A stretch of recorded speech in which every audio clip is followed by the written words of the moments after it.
Hello Vietnam.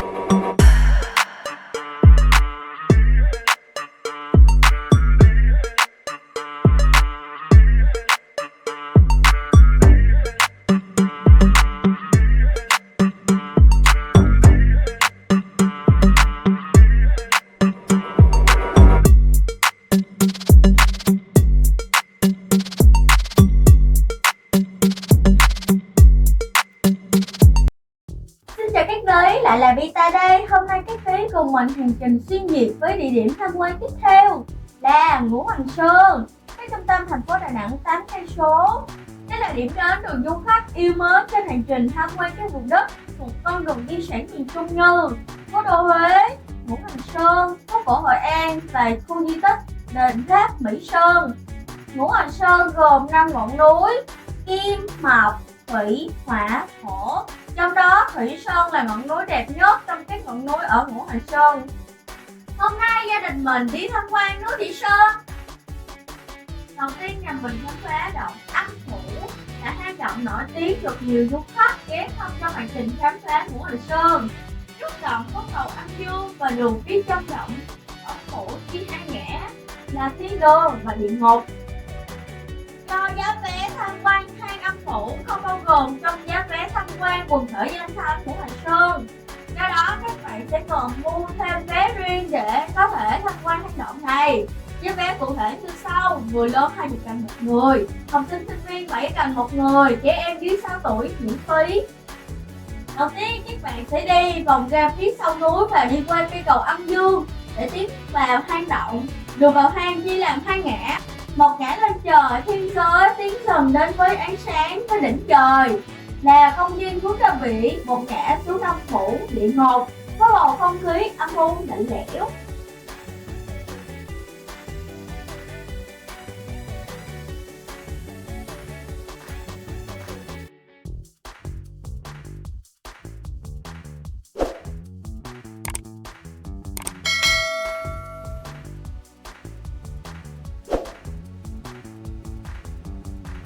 Tiến dần vào phía trung tâm là tượng Địa Tạng Vương Bồ Tát, cùng tượng các vị Pháp, quan cai quản 9 tầng, địa ngục và 12 cửa ngục.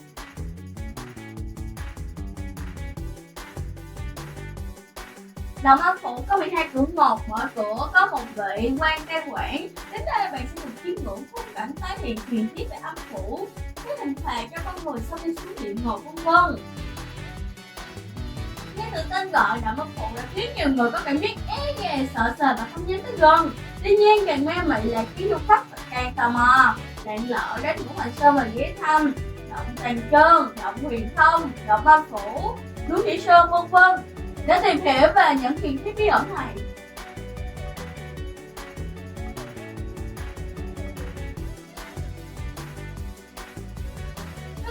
Khi vô minh mạng du ngoạn tới Ngũ Hành Sơn để chứng kiến được sự u ám ma mị của hang động này, muốn lệnh cho 12 binh lính đốt đuốc đi vào trong, nhưng cứ đi đường vài bước là đuốc lại tắt. Điều này như thể một thế lực vô hình nào đó đã ngăn cấm sự đột nhập của con người, không cho phép lại gần. Vì vậy Phú đã đặt tên cho hang động này là động Âm Phủ, vừa thể hiện sự ám khí nặng nề, vừa tái hiện những viễn cảnh của thế giới bên kia.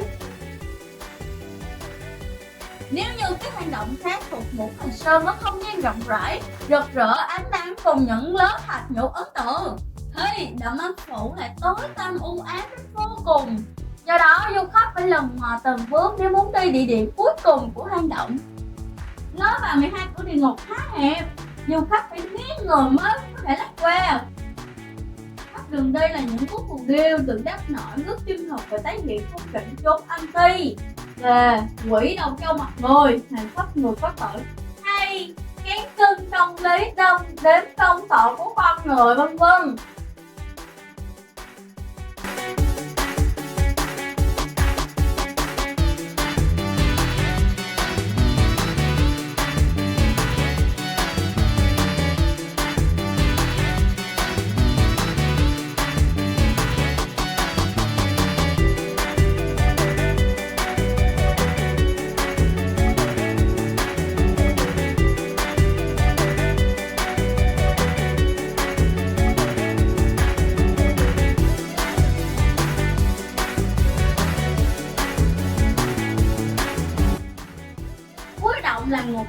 2, nơi gắn liền với câu chuyện Một Kiền Liên tìm mẹ thể hiện câu chuyện đạo hiếu được lưu truyền cho tới ngày đây.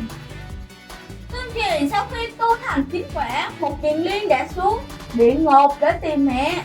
Tuy nhiên tội ác của mẹ quá nặng nên ông đành nguyện tâm tu luyện để chuộc lỗi. Cứ đến ngày rằm tháng 7 là tìm đường xuống địa ngục để báo đáp công ơn sinh thành.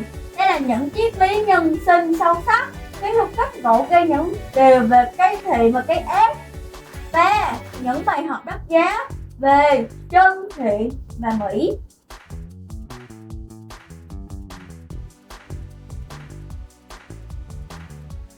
Sau khi tham quan xong địa ngục, hãy nhớ bước lên lối thiên đường để cảm nhận như vừa được sống lại, thoát được khỏi sự đáng sợ của địa ngục.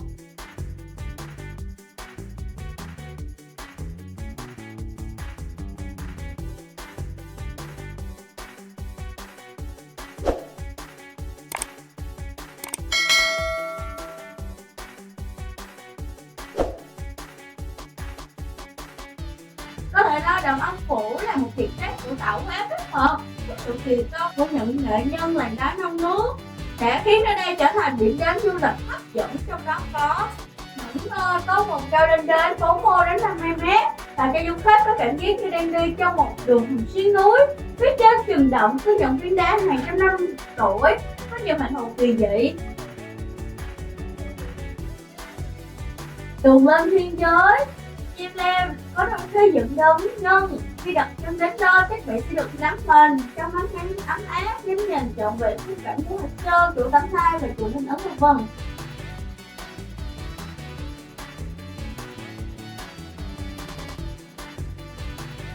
Đầm Âu Phủ Đà Nẵng nằm dưới chân thủy Phân Sơn, một hệ thống hang động của quần thể đa quang thắng cảnh Ngũ Hoàng Sơn. Nơi đây thu hút du khách bởi vẻ đẹp huyền bí, kỳ diệu, cũng như đem đến những bài học nhân sinh sâu sắc, hướng con người đến chân thiện mỹ. Không chỉ nổi tiếng với khung cảnh kỳ ảo, Đầm Âu Phủ hay còn được gọi là Hang Âu Phủ được biết đến những câu chuyện dân gian chứa đựng giá trị tâm linh đậm màu sắc huyền bí.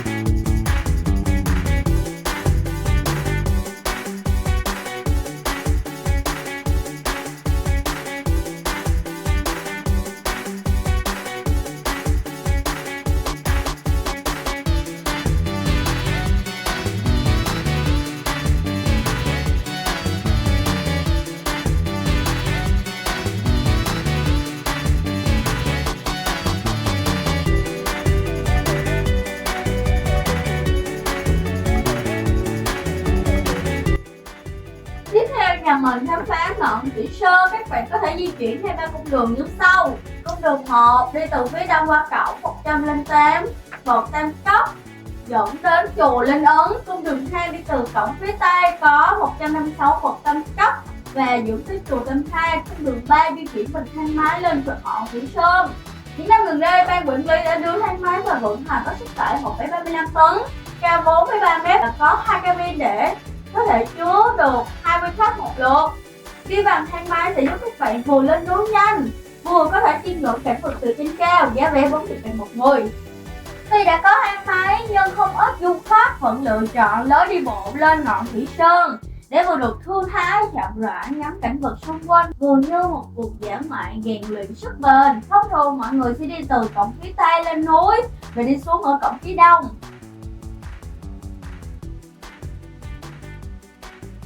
Đầu tiên mình thấy có tháp Xá Lợi, là một ngọn tháp cao 28 m với tất cả 7 tầng, có hình lục giác. Khi đứng từ vị trí tháp, các bạn có thể phần nào bao quát được hết khung cảnh biển cả núi non của Đà Nẵng.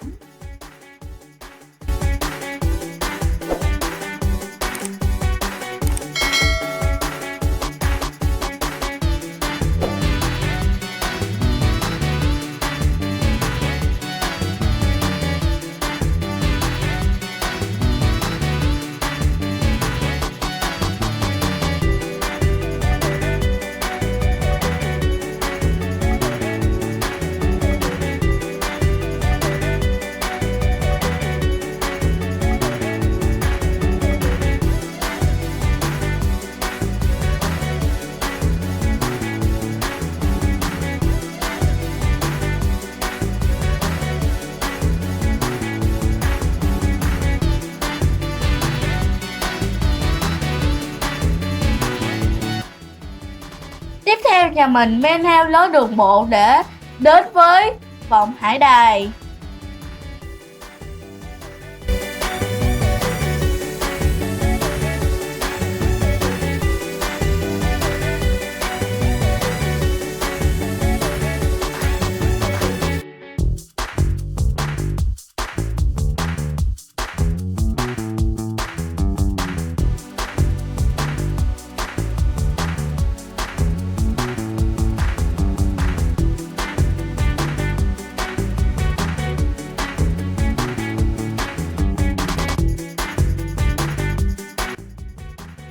Nằm ở ngọn Thủy Sơn là điểm lý tưởng để bạn quan sát toàn cảnh quần thể Ngũ Hành Sơn, nhìn ngắm sông Cẩm Lệ. Đài ngắm sông này nằm ở đối diện khu nhà thờ tổ của chùa Tam Thai, có lối lên hẹp gồm những vật đá tự nhiên hơi quanh co.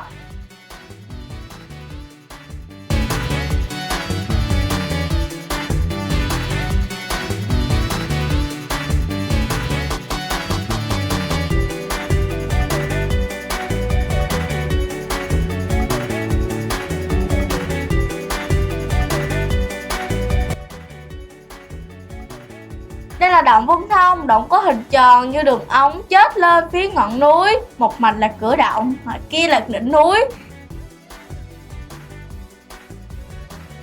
Chốt động có một tấm bia đá khắc chữ Ngũ Uẩn Sơn. Sau lưng là đường đi lên động, càng vào sâu bên trong động càng hẹp và hướng lên đỉnh núi, phải bám vào các tảng đá mới lên được. Do thời điểm này có rất đông khách du lịch và đường lên xuống rất hẹp và dốc nên nhà mình không leo lên để tham quan.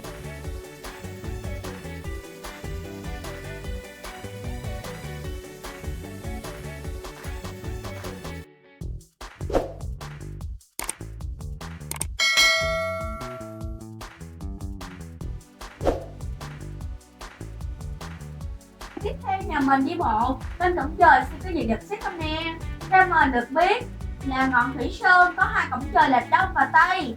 Phía Đông có 108 bậc tam cấp và phía Tây có 156 bậc tam cấp được làm bằng đá tự nhiên. Nhà mình đi cổng trời Tây, dù đi bằng đường nào, những bậc tam cấp này cũng làm cho du khách phải thấm mệt và không ít lần phải dừng chân nơi những chiếc ghế đá tựa lưng vách núi để nghỉ ngơi, tận hưởng không khí trong lành trong tiếng nhạc nhẹ nhàng du dương.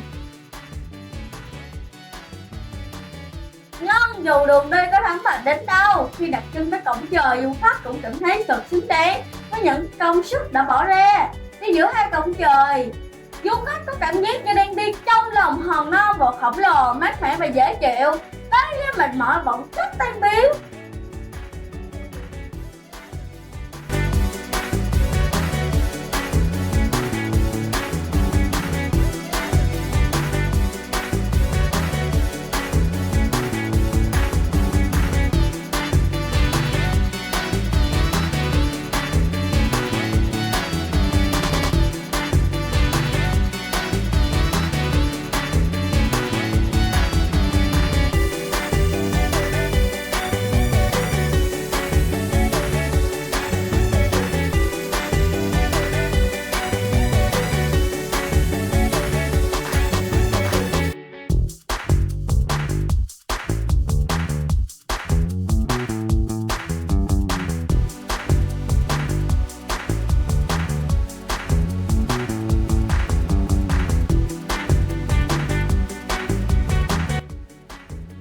Và cuối cùng trong chuyến hành trình tham quan núi Thủy Sơn là chùa Tam Thai. Là ngôi chùa cổ lâu đời nằm trên ngọn Thủy Sơn, bao quanh là phong cảnh thiên nhiên hữu tình. Ngôi chùa hàng năm đều đón một lượng lớn khách du lịch và tăng ni Phật tử ghé thăm.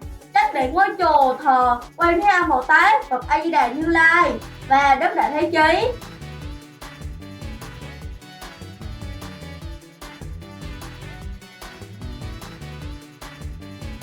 Dạo bước trong chùa, các bạn sẽ cảm thấy tâm hồn trở nên an nhiên lạ thường và bản thân như đang lạc bước đến chốn linh thiêng cõi Phật. Ngoài ra, ở núi Thủy Sơn còn có Thượng Thai là đỉnh núi cao nhất trong tổng thể ngọn Thủy Sơn của Ngũ Hành Sơn. Đỉnh Thượng Thai nằm ở phía tây bắc, nơi có các chùa Tam Thai, chùa Từ Long và chùa Tam Tôn. Mà phía Sơn không chỉ là nơi có phong cảnh non nước hữu tình, cái ngôi chùa cổ linh thiêng mà còn có hệ thống hang động nhiều nhất Ngũ Hành Sơn. Đỉnh Trung Thai là nơi tập trung nhiều hang động nhất như động Cung Thông, hang Kim Thành v.v. Những thạch trong hang động có từ lâu đời tạo thành những hình thù độc đáo, màu sắc lung linh và huyền bí.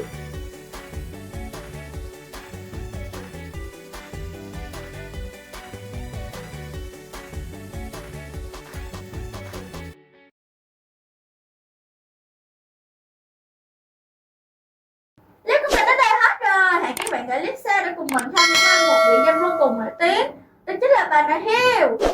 Nếu các bạn thấy clip này hay, hãy cho mình một like nhé. Bye bye các cả nhà.